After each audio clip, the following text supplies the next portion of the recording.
Hey y'all, good evening. Good evening. This is the my human resource frame evaluation by yours truly, Justin Stewart. So in doing this, and analyzing my human resource department and kind of going through, strengths and weaknesses and everything the assignment required, what I found was um, some of the common issues and weaknesses in the regards of our human resource department is one, the lack of training, the complexity with the sign-on documentation, and then difficulty getting in touch with personnel. And these weaknesses I found through personal experience, but also in asking some people, over the course of last week, just kind of, some of their thoughts and not wanting to get too deep, but just get enough of the big picture things that would really make a difference. But through this process, I also found some good things and some strengths within the HR department, and some of those were good explanations when reached. When you can get a hold of someone, over communication on their time. So right when they make time to talk to you, when they respond to an email, when they want to reach out to you about something, they definitely over communicate about what you need to do, and they're very friendly about it, right? And that leads me to my third point is that my experience with them and other people's, no one's ever had a bad dealing with them. They've always been friendly. Just some of those weaknesses kind of get in the way of you finding that out about um, our human resource department. So, just in general, some human resource responsibilities, duties, roles, whatever you want to say, is that they do a lot with recruitment, and a lot of that has to do with just finding out, posting job sites and finding the people that they want to hire that would be a good fit within the organization. Within the HR department, they also do a lot of the compensation and benefits, and that's just in terms of pay and salaries, and they have people assigned to focus on insurance and your benefits. They do a lot of the training and development. Oftentimes, your HR is going to be in charge of either putting on um, trainings and requiring training you to watch training videos, and then developing the employees within by ways of having management make those developmental changes. They're in charge of employee relations, ensuring that people work well together and where somebody would do better at, and kind of those relationships within, providing careers within and just growth within the company, right? So if you are doing something well, or they think you may be a better fit somewhere else that may, obviously uh, maximize the quality and potentially quantity of work that the business can get done, they're in charge of that. And then oftentimes your HR department will support your health and wellness. There are a lot of other things they do, but those are a few of the big ones that I feel like really matter. So building an HR strategy for myself, and reading some of the material and going through this and just what I think. For one, I would say making your organization feel like a family. I think that's the number one thing. I think a lot of times you look at family and you see there's a different level of respect. There's a way in which people communicate with each other, even when things are said harshly, right, or things you don't want to hear. There's love behind it for the most part, and those pills are a little bit easier to swallow when they're coming from a place of love. And so for me, the first thing would be developing an organization that feels like a family, and that's the number one thing I would do if I would bring my HR strategy, and that's essential. Number two, I would say get my list of goals written out so that whoever I plan on hiring, whoever I'm speaking to, my number two board would have to be knowing what my goals are and making sure that they're clear, concise, and they're understood by the people that I'm talking to. Um, Number three, I would say strategic planning, whether that's by myself or that's the a counselor that I trust or whoever I may be presenting to. Ensuring that there's a strategic plan moving forward for what I envision everything to look like. I think once you have a plan, you then have to go to number four and find a leader. You have to find a leader who can see your plan, who sees your vision, who believes in it, and who's willing to execute your strategic plan. I think once you find that leader, you can learn from that leader how they want to communicate. What everything else looks like will come from them, right? They need to be comfortable in their role, and that leader is going to be your principals. In my organization specifically, your assistant principals. Um, Even within the HR role, right? People in their office, the leaders in those positions, I feel like is going to have to be your number four. Like once you find your leader, they will dictate what communication looks like. It has to be an appropriate communication style for them and one where they can succeed, right? Because if the leader goes down, normally, right, the captain goes down, normally the ship follows, right? And so I think once they determine how they want to communicate and what's best for them, um, once that is established, you can then go to decision making, right? For me, it's hard to make a decision if we can't communicate.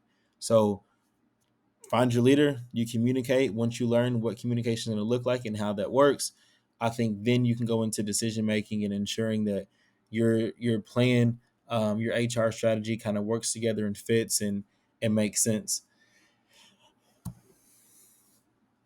Some of the things that these six strategies that were talked about, right, is just hiring the right people.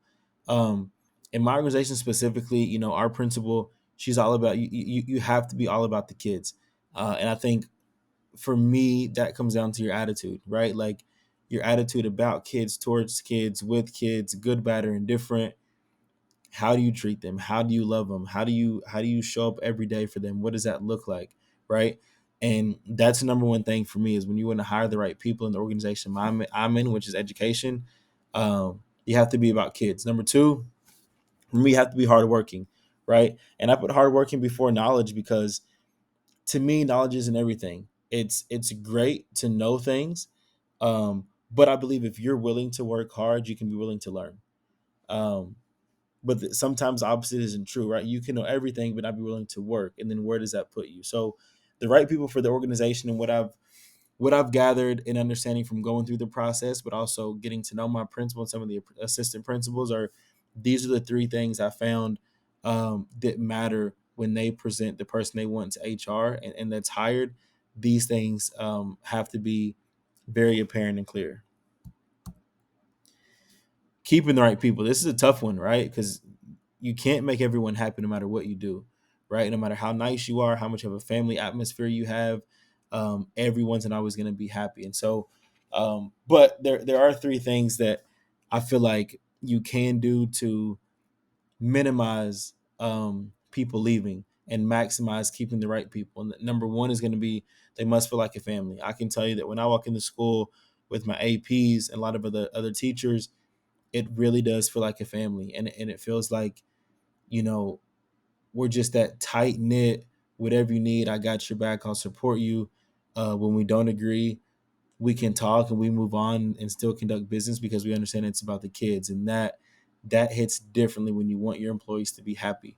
Um, Number two, you must show gratitude. I believe leaders must show gratitude toward their employees, right? Like be grateful, thank them for what they do, and then make that genuine and sincere, right? I mean, I think for a lot of people, yeah, you hear people all the time say, "I don't want to celebrate you for doing what you're supposed to do," but sometimes it just feels good to hear you're doing a good job. Like, yeah, you get paid for this, and this is what you maybe went to school for, whatever, but like you're pretty good at it. And so I think that within HR, they need to show gratitude towards their employees. And then number three, um, employees must feel that they must be or feel heard, right? If I come to you with a complaint, HR, I feel like I really need to believe that you heard what I was saying, and that if I believe you heard me, I can believe that um, change will happen and come about.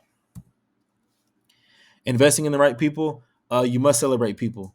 HR has to celebrate the employees that work for them, whether that be with food, with snacks, with a genuine email, with certificates, whatever it may be. You have to celebrate the work that people do.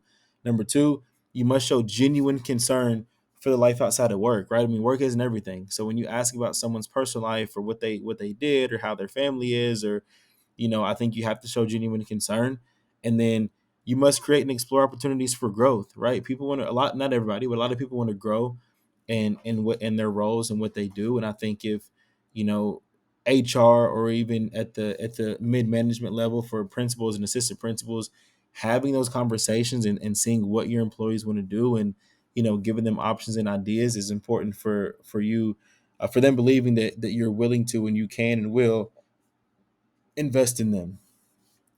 Empowering the right people, know how to make people feel like change is their ideas, right? I mean, it's important for that. Be able to accept constructive criticism as a leader. HR has to be able to do that, right? Principals and APs must be able to take constructive criticism from employees, and then give those employees a leading role to show them that you trust them. And I think that makes people feel empowered and feels like they can step up and do more with what they have, and they'll be willing to take more initiative and set themselves apart from everyone else.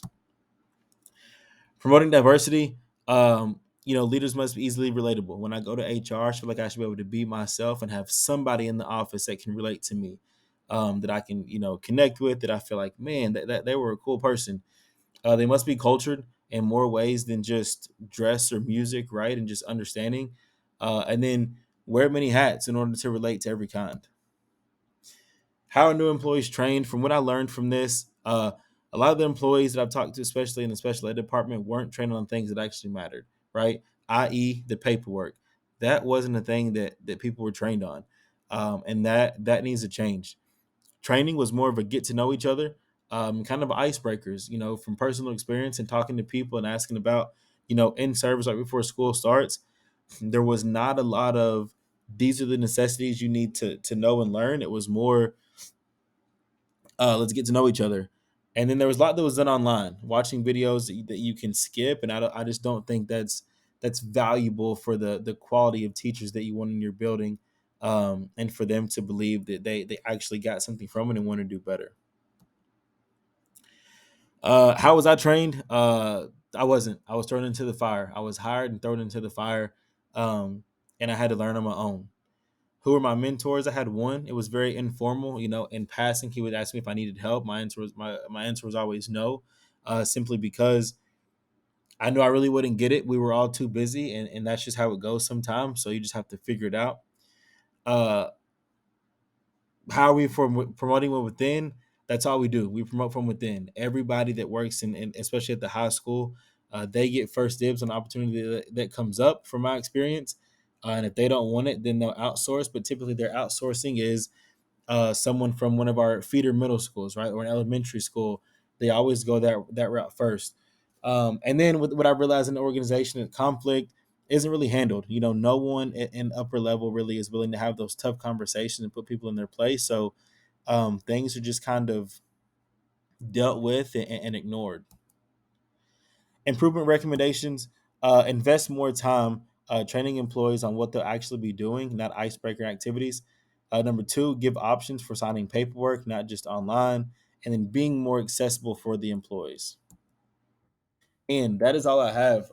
Thank you so much for listening to the presentation. I hope that you got something from it. Um, have a good one.